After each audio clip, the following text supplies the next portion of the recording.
This is The Edge of Innovation, Hacking the Future of Business. I'm your host, Paul Parisi. And I'm Jacob Young. On The Edge of Innovation, we talk about the intersection between technology and business, what's going on in technology, and what's possible for business.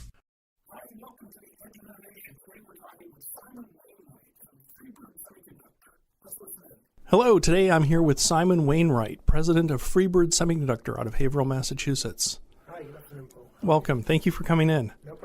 So we met probably 2 years ago now, Yeah, I'd say so. and you were starting a new semiconductor company. That's correct, yeah. And, you know, our audience is quite diverse. You got just normal people that have no idea what a semiconductor is to really technical people that can probably build semiconductors. Some of your competitors are people that we work in the same realm in the manufacturing world. Why did you start a semiconductor manufacturing company? And how has it been? 2 years, 3 years now? Yeah, it's been alive now for about 2 years, 8 months. Okay. Like that. So what was the inflection point? What caused you to say, hey, I'm going to start a semiconductor manufacturing company? It was the advantages of the technology. Okay. We work with gallium nitride. Okay. It's an emerging technology. It's been around for, in the research realms for about 10, 15 years. Okay. And then maybe in mainstream RF or radio frequency type circuits for a little bit longer than it has been into the main power markets. But we had a relationship with the CEO and founder of another company called Efficient Power Conversion, Okay. who is actually our foundry supplier I of see. gallium nitride. And the technology just has advantages that make it really is an offer we couldn't turn down. Okay. We can make things smaller, faster, more efficient, and cheaper. Okay. Well, let's get into that a little bit. So first of all, before we do that, what's your background? I can tell you're not from Boston. I'm from Old England. Old England. That's right. Not New England. Okay. That's a good point. Right. So I'm from the UK. I studied electrical engineering, electronic engineering at the University of Liverpool. I followed that through with a PhD in silicon on insulator technology, believe it or not. Okay. Now mainstream. Yep. Then I moved to Spain. My personal life took me to Spain for 20 years. Where Okay. I was a partner in one of the semiconductor companies at Spain. Okay. As well. So this is right in your wheelhouse. Absolutely. Yeah. Okay. Yeah, So it wasn't like you were a baker and you say, no. oh, I'm going to wake up and I'm going to make semiconductors today. Oh, no. Okay. I've always been involved in semiconductors in one form or another. Okay. And what brought you to New England? Basically, in my Spanish company, I was trying to sell to an American company. Okay. They said, hey, we don't want to buy your chips, but we want to hire you. Oh. So I got a job with this company, and they ultimately brought me over about 6 years ago now. Okay. 6 years ago now. Yeah. So you're relatively new to the United States. All right. I'm very new. All right. And have you always been in New England or did you live somewhere else? Always here. All right. Always here. And strangely enough, the Spanish company actually had an office in Andover. Oh, okay. Which is just down the road from Haverhill, where we are located now. So Right. I've had an association with the area for 25 years. Okay, cool. So now you didn't just sort of sit up one day and say, hey, I'm going to do this. You didn't do it alone. You have a key team, I would imagine. Yes. And who are some of the people on that and also what are their roles? So basically there are three founders. Okay. And we each cover distinct areas of the business. So myself, I cover a little bit of the technical stuff in my background, obviously, but I'm also in charge of the actual general management of the business. Okay. So I have an MBA as well. Okay. That helps towards that. So basically just the general running of the company. Day-to-day. Stuff, the day-to-day stuff. Then we have a couple of other partners, founders. One is a technical guy who's been 25 years in the industry doing radiation-hardened MOSFETs. Okay. Which is a similar product. It's not the same, but a similar product. So he's basically, we call him the Chief Radiation Officer. CRO? The CRO. Oh, okay, cool. CRO, yeah. So all right. we have our product portfolio, which we'll get into a little bit Yep. later, is very much radiation hardened. So Okay. we wanted to make an emphasis on that. That's why he got that title. Cool. And then we had the other founder, Jim. He basically is an industry veteran. I see. He's been through many different larger companies. He's had his own small company as well, sales company. He's in charge of sales, marketing, and sort of like the product strategy. So now, is this your first startup from ground zero? Yes, from ground zero, yes. Okay. I've had other businesses, but from ground zero, this was the biggest, All right. biggest bite I've taken out of the apple. Okay. How is it? The entrepreneurial side? On the entrepreneurial side, it's good. It is? It's good. You like it, so you get energy from that as opposed to... Okay, good. Absolutely. I would never go back and work for anybody. Yeah, I like to say that people don't understand entrepreneurs very well, but you wake up every Monday and you're not employed. Exactly. You don't have a job. If you don't get up, nobody's going to do it. Absolutely. So do you find that to be the case? Absolutely. I think sometimes I don't even go to bed. That's funny. It seems like that. That's a good way to put it. All right, you're in New England working for a company that sort of brought you over to help them. How did the idea, what came across your desk, or was it you had an epiphany, or that said, I'm going to go in and start a semiconductor company in this particular technology? It was essentially we'd seen this in the industry. Sure. It had been around in the industry, but it was very marginal on the outskirts of technology. And then there was a reorganization within the company that we worked for. All three of us worked for. Oh, okay, that's good. So there's a reorganization, and it just felt like the right time. So we didn't want to go in the direction that company went into, and we wanted to follow this path. Right. There's a lot of technologies that come out that don't prove out. So was there a huge risk, or were you at the point, was it past the tipping point of it proving out? It had gone through its initial preliminary stages where you knew it was going to work. So I'm not sure the tipping point was that there's still a lot of work that we've done in the last 2 years and maybe taken it to the tipping point. I see. Okay. But you took a big risk. I mean, absolutely. So Absolutely. Because it could have been that, we can't solve these problems. Yes, absolutely. So it was a major risk. Ask my wife about that. You did what? You did what? You did. Sounds like college fun. So, okay, well, that's key to or just everybody's entrepreneurial experience. There's a point at which it looks like it's never going to work. And you persevere through that, and hopefully it will work, and then hopefully it's scalable. I don't think that that's fully the case in my case. I believed in it from day one. Okay. If you don't believe in it, you don't take that risk. Sure, but that risk is there. Oh, no, absolutely. You may have irrational belief, but you proved out now that it was rational. Absolutely. Okay, so you're past that that failure point, imminent failure point.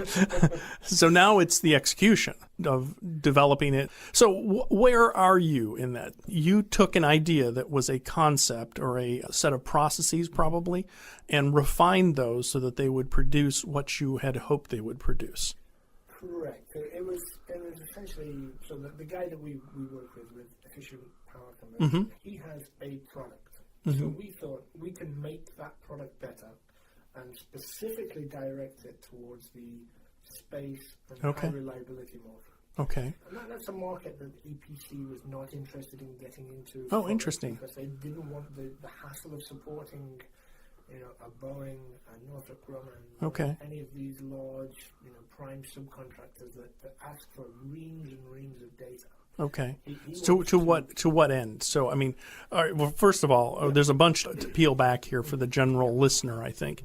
So you say you supply stuff to the space industry. You didn't even say aerospace. No, it's space. So it's space. No, I am pretty technically savvy and interested in it, and I follow SpaceX and all this stuff. But there doesn't seem to be that many things going into space, or maybe I'm just ignorant. Oh, there are tons of things going on in space at the moment. Now is space's watershed moment, so to say. It's the space revolution, I would say, at the moment. But this is for near-Earth objects, or is that the words it's that I use? Low Earth orbit. Okay. They're the ones that are closer, and then you can go to medium Earth orbit. All right. So is this like tens of things are going on in space, or hundreds, or thousands, or tens of thousands? How many launches? There are launches every week. Really? Yeah. I would say that satellites buzzing around up there at the moment.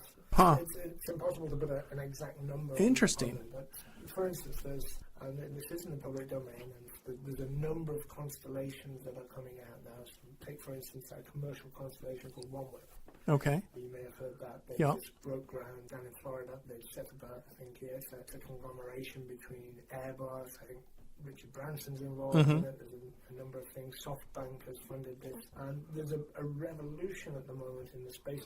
And OneWeb is just one of the constellations. I think SpaceX. And by a constellation, you mean multiple satellites working together? Absolutely. So it's like a network in space. Okay. Essentially. Cybersecurity is critical for today's businesses. Savior Labs is a Boston cybersecurity firm that cares for your business and your team. We solve problems so you can focus on what you do best.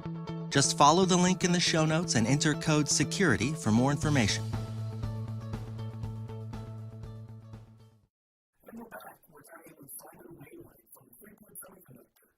So there are a number of projects for this type of constellation. So they would launch nearly 800 satellites. Oh, wow. That's Okay. At a very low altitude, so low Earth orbit. Low Earth orbit. And what is that? Just for listeners, is that? I wouldn't be able to give you the actual height of the orbit. I could look it up. Okay. But it's basically the closest you can get to Earth without actually falling through. I see. Yeah, Okay, so good. It's not very high. That's why they need more to cover. Oh, I see. Because the distance isn't as far. Yeah, so the longer ones, the higher altitude satellites, such as the geostationary, they would stay over the same point, but they would cover more because the cone of coverage comes down and covers more area on the Earth's surface. I know we're getting off track here, but why wouldn't I put up a higher one? It's more expensive. Why? You have to get it higher. Just really, that's the expense? Okay. And it's exposed to more harsh atmosphere. Okay, good point. So you get more radiation. It's closer to the radiation sources. I see. The sun and so on. So there's like a sweet spot. Or many sweet spots? The higher you go, the more radiation hardened you need. Okay. The lower you go, the more tolerant you can be. Okay. All right. So I would have never thought that's a cool thing to sort of look up, is to go and look at all these different projects that are going on for all the low Earth orbit stuff. Okay. So there's a lot in the space world. Yeah, so I mean, basically, there's been a shift from the small constellations with geostationary satellites with the high altitude. Yep. And they have to have lifetimes of 15 years. Okay. Expectancy. Yeah, because you can't call a repair. Exactly. It's very expensive. It's just very expensive to do that. Yeah. So basically, the commercial level of satellites at the moment, which are these LEO constellations, these very commercial constellations, is changing the market. It's revolutionizing the market at the moment. So it's a little bit like Henry Ford did with cars. Right. You could make tons of these things. Yep. They're almost, you can use them and throw them away. Right. I see. So it's getting to scale really. So let's take another detour. We're getting further away, but what are they doing with these constellations? What's an application? So one of the typical applications is communication. So it's basically internet via space. You may have heard of Project Loon from Google. I'm not sure whether that's still going on or not with balloons. They want to high altitude balloons. Right. So this essentially uses these new commercial constellations. Right. They link together and they form a network. It's almost like the old cell phone towers, if you like, with no towers and no wires on the ground.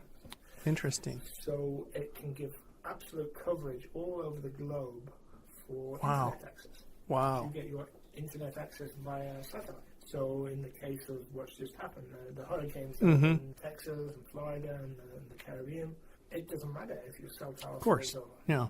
It's a paradigm shift. Yeah. So it's a major revolution in the way that we communicate as well. Okay, so you saw an opportunity for, is really the differentiator in your products the radiation hardening of it? I would say between our products, which is radiation hardened gallium nitride, and normal gallium nitride, absolutely, it's radiation hardened. Right. But between GaN per se and other technologies such as silicon, we have far more superior performance. We have faster switching times. Okay, so what are you making? Are they transistors? Are they integrated circuits? Oh, you make transistors. Okay. Everybody's familiar with the transistor radio. Right. It's a switch. You turn things on and you turn things off with a piece of semiconductor. Yep. 2N222.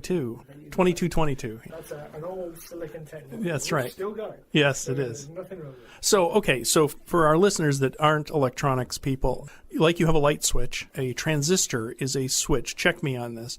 Is a switch, but the toggle is another like electric field. So you connect something to the toggle and it lets it flow or not flow. Exactly. And that's why it's called a semiconductor, because it conducts under one circumstance and in another circumstance it doesn't. So I had thought everything moved to ICs.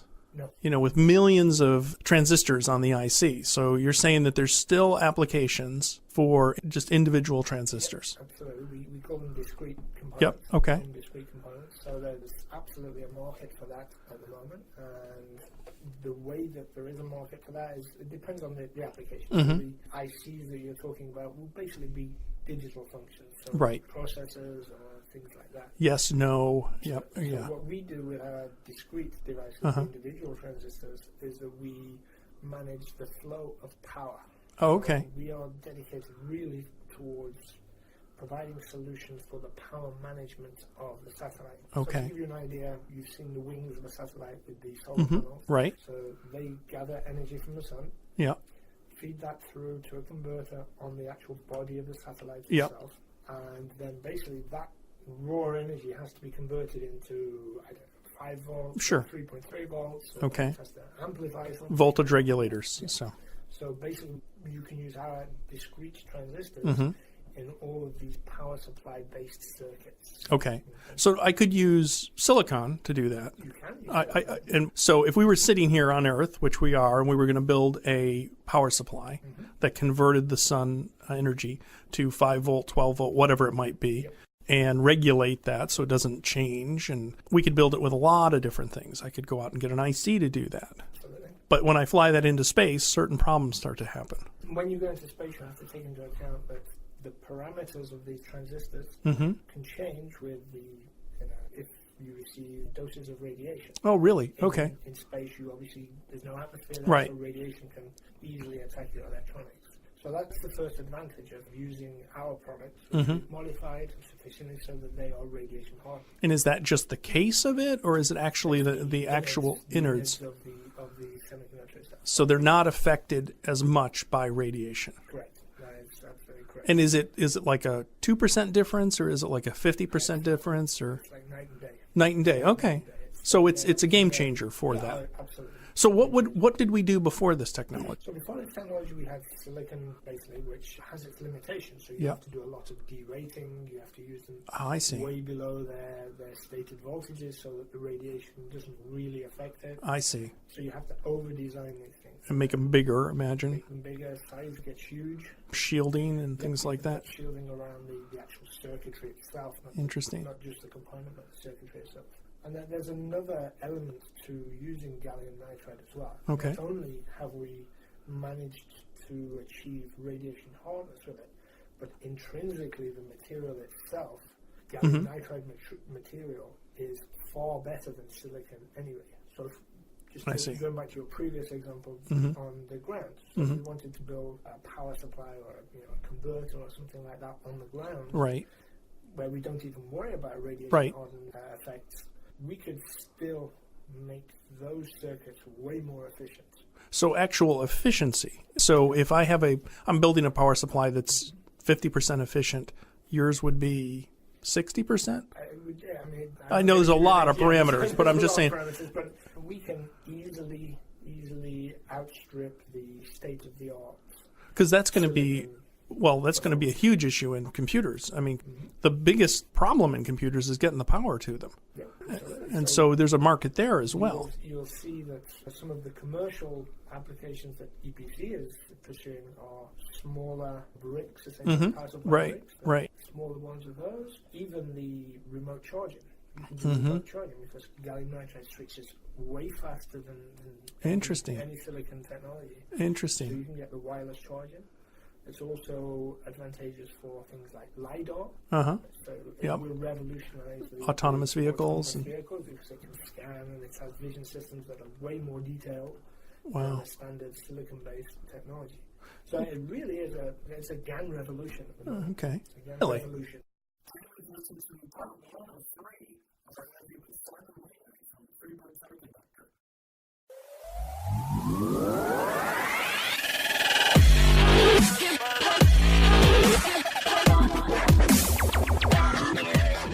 The Edge of Innovation is brought to you in partnership with Savior Labs.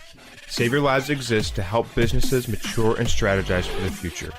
Learn more about Savior Labs at saviorlabs.com. Thank you for listening to this episode of The Edge of Innovation, Hacking the Future of Business. For the show notes and more information about Paul, please visit paulparisi.com. The Edge of Innovation is produced by Jacob Young in conjunction with copious amounts of coffee. Music on today's episode was from bensound.com. Paul can be found on Twitter at pdparisi and on LinkedIn at linkedin.com/pdparisi. This episode, like all our episodes, is transcribed and available at paulparisi.com. Thanks for listening, and we'll see you next week.